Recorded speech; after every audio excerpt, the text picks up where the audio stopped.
नमस्कार। आज के वीडियो का विषय ये है कि क्यों एस्ट्रोलॉजर्स के द्वारा की हुई भविष्यवाणियां बहुत बार असफल हो जाती हैं। लोग ज्योतिषियों के पास अपनी जन्म कुंडली लेकर के जाते हैं, या अगर जन्म कुंडली नहीं हो तो जन्म का समय, स्थान वगैरह लेकर जाते हैं, जन्म कुंडलियां निकलवाते हैं। इसके बाद एस्ट्रोलॉजर्स उनको कुछ भविष्यवाणियां बताते हैं। उनमें से कई बार बहुत सारी भविष्यवाणियां सटीक नहीं उतरती हैं और कुछ तो पूरी तरह से फेल हो जाती हैं। कारण क्या हो सकता है? यही है आज के वीडियो का विषय। ज्योतिषियों की भविष्यवाणियों के फेल होने का मुख्य कारण ये है कि जब भी कोई ज्योतिषी किसी जन्म कुंडली को देखता है तो उसमें मान लो कि एजुकेशन के बारे में कोई क्वेश्चन पूछा गया है, तो वो देखता है कि नहीं, ठीक है, 5वें भाव में तुला राशि है और तुला राशि में शुक्र जो है स्वगृही है, तो इसके आधार पे वो तुरंत रिप्लाई कर देता है कि नहीं, इस जातक का, इस बॉय का, इस गर्ल की एजुकेशन बहुत अच्छी होने वाली है। और स्वाभाविक भी है, 5वें भाव में अगर शुक्र जैसा ग्रह की राशि हो और वो अपने ही घर में बैठा हो तो और क्या प्रेडिक्शन किया जा सकता है। वहीं अगर 5वें घर में शनि भी हो शुक्र के साथ में, तो फिर एस्ट्रोलॉजर तुरंत कह देता है कि नहीं, यहाँ पर तो उच्च का शनि है, तो वो तुरंत प्रॉम्प्टली प्रेडिक्ट कर देता है कि अब तो इस जातक की एजुकेशन बहुत ही अच्छी रहने वाली है।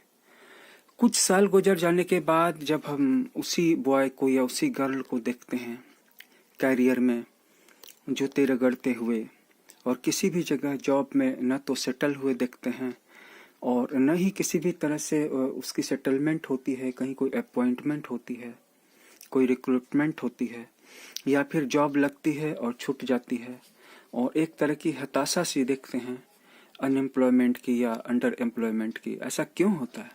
और यही वो मुद्दा है जिसे कि ज्योतिषी नहीं देखते हैं। और वो क्या नहीं देख पाते हैं? वो है ग्रहों का बल।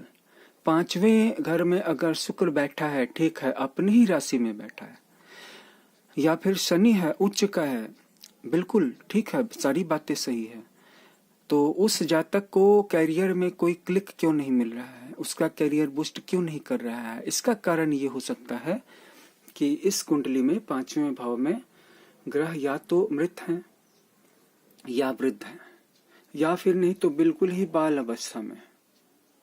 इसकी जानकारी कैसे होगी? तो अगर आपकी कुंडली में कोई ग्रह बैठा हुआ है, आपको किसी भाव को चेक करना है, तो आप सबसे पहले उस भाव में जाइए, उस भाव में बैठे हुए ग्रह को देखिए। एक ग्रह बैठा है, 2 ग्रह बैठा है, 3 या 4 ग्रह बैठे हैं, या फिर कोई भी ग्रह नहीं बैठा हुआ है, तो अगर उसमें कोई ग्रह बैठा हुआ है, उसके आधार पर प्रेडिक्शन हो रहा है, तो वो ग्रह अगर सम राशि में है या विषम राशि में है, इस बात को आप पहले सुनिश्चित कीजिए। जैसे कि हमने कहा कि तुला राशि, तो देखिए तुला राशि एक विषम राशि है, और विषम राशि में कोई भी ग्रह अगर 5वें भाव में पड़ा है, बिल्कुल ठीक है, शुक्र 5वें भाव में पड़ा है, तुला राशि में भी पड़ा है, लेकिन 25 से 30 डिग्री में है, तो वो मृत हो चुका है, उसका कोई फल नहीं मिलने वाला है। अब एस्ट्रोलॉजर भी हैरान है कि मैंने इतना अच्छा प्रेडिक्शन किया, और साथ ही साथ उसका क्लाइंट भी हैरान है, आप भी हैरान हैं, वो स्टूडेंट भी हैरान है। और अगर उसमें वो 0 से 6 डिग्री के बीच में पड़ा है, ये देखिए विषम राशि है, तो विषम राशि में अगर वो 0 से 6 डिग्री के बीच में पड़ा है, तब भी उसका फल नगण्य होगा, न्यून होगा। थोड़ा सा अच्छा फल कुमार अवस्था में होगा, पर्याप्त फल मिलेगा युवा अवस्था में। अगर मान लीजिए कि किसी के 7वें भाव में मिथुन राशि है और मिथुन राशि का स्वामी बुध 9वें भाव में है, यानी कि अगर 7वें भाव में 3 है तो वो 4, 5 सिंह राशि में है बुध, तो विवाह के घर का फल हम देखेंगे बुध की स्थिति से जो सिंह राशि में चला गया है। अगर एक केंद्र भाव का स्वामी दूसरे त्रिकोण भाव में चला गया है तो ये काफी अच्छी स्थिति होती है।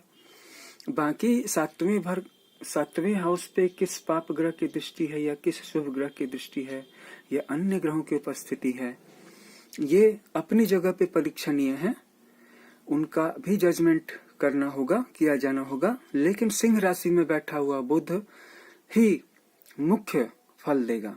और वो फल कैसे पता चलेगा कि सिंह राशि सम राशि है या विषम राशि? तो सिंह राशि भी एक विषम राशि है, और अगर बुध उसमें 25 से 30 डिग्री के बीच में, 19 से 24 डिग्री के बीच में है, तो फल बिल्कुल नहीं मिलेगा या बिल्कुल ही भग्न मिलेगा, खंडहर की तरह का फल मिलेगा। और अगर बाल्यावस्था में या कुमारावस्था में है तो ये विवाह कभी भी मैच्योरिटी को प्राप्त नहीं करेगा, एक दूसरे के साथ कभी भी सेटिस्फेक्शन नहीं होगा। खास करके विवाह में हम क्या चाहते हैं, विवाह में जो कुछ भी हम चाहते हैं वो तो एक कॉमन चीज है जिसे हम सभी जानते हैं, बट इसके अलावा कुछ और एक्सपेक्टेशंस भी होते हैं। जैसे एक पढ़ी लिखी लड़की क्या चाहेगी, अच्छे घर की पढ़ी लिखी लड़की चाहेगी कि उसका पति भी इंटेलिजेंट हो, बातचीत करे, कन्वर्सेशन की कला में निष्णात हो, और सिर्फ शारीरिक सुख नहीं बल्कि शारीरिक सुख के साथ साथ भावनात्मक और मानसिक सुख भी दे, और उसकी भावनाओं को अंडरस्टैंड करे, उसकी भावनाओं का रिस्पेक्ट करे, उसके फ्रीडम को समझे। क्योंकि कुछ चीजों के मामले में तो पति और पत्नी बंधे हुए हैं, और कुछ चीजों के मामले में उनको फ्रीडम दे देना चाहिए। पति को चाहिए कि वो पत्नी के लाइफ के एक हिस्से को पूरी तरह से फ्रीडम दे दे, क्योंकि वहीं से स्त्री जातक का विकास होता है। और इस चीज को कोई भी पढ़ी लिखी लड़की समझती है, अपनी जरूरतों को जागरूक होती है। और अगर वो नहीं बोल पाती है तो इसका कारण है कि कुछ राशियां अपनी जरूरतों को लेकर के आर्टिकुलेट नहीं होती हैं, लेकिन कुछ राशियां अपनी जरूरतों को भी समझती हैं और दूसरी राशियों और दूसरे व्यक्तियों की भी जरूरतों को समझती हैं, रिकॉग्नाइज कर लेती हैं, आइडेंटिफाई कर लेती हैं।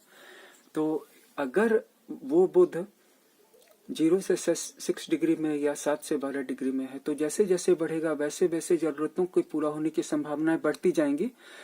या वृद्ध में भी अगर वो 19 के आसपास में है, 20 के आसपास में, तब भी सेटिस्फेक्शन मिलेगा, बट वो सेटिस्फेक्शन जो होगा ओल्ड फैशनड होगा, क्योंकि उसका जो हो, उसकी जो बंदूक की गोली है वो फायर हो चुकी होगी। या फिर ऐसा कहा जाए कि उसके हस्बैंड को उसमें इंटरेस्ट नहीं होगा, और इधर की स्थिति में आ जाने पर कन्या को अपने पति में इंटरेस्ट नहीं होगा। और अगर बुध युवा है तो फिर हस्बैंड और वाइफ दोनों को ही एक दूसरे में इंटरेस्ट होगा। तो ये इस छोटे से वीडियो में हम आपको बता रहे हैं। आपको जन्म कुंडली जब भी देखनी हो तो इस बात का ध्यान रखिएगा कि किसी भी भाव में बैठे हुए ग्रह को देख करके ही उसका प्रेडिक्शन मत कीजिएगा, उसकी डिग्री जरूर देख लीजिएगा। और हम आपके लिए ऐसे ही इंटरेस्टिंग वीडियो लाते रहेंगे। अभी तुरंत इस चैनल को सब्सक्राइब कर लीजिए, लाइक कर दीजिए, शेयर कर दीजिए, और दोस्तों को भी बताइए, उनको फायदा होगा, इससे आपको भी फायदा होगा। Thank you.